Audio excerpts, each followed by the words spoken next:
До Москва нами цехи خمزاودش میگن چی میگن همینجا کار میکرد بو اوجا چند جای دیگر بو در زاوده چه اوجا کار کرد همین فقط سه خود کار کرد اویلکش نمیدونم اینا میرفت ایترنو جنگل اوان جمع میکرد سودا میکرد 3000 4000 با مرا روی میکرد 2 سال استاد مسکو 2 سال استاد اما خیلی کسال شد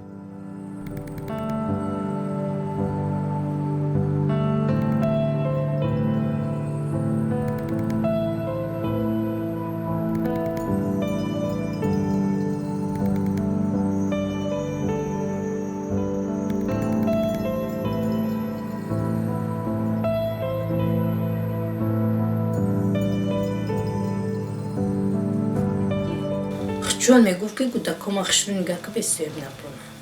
یعنی میدونستم میدونست که میبرم میگفت کارم نگه چیزی بخرم کارم نگه با باشکمی سیر برم میدونست خودش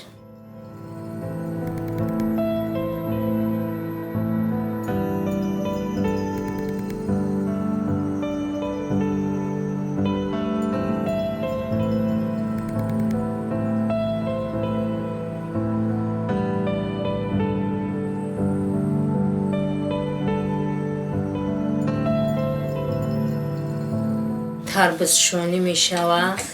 چوبقش میکنن روزی کاریش 25 سون 30 سون میگیرن یه روزه کار میشه 2 روزه کار میشوه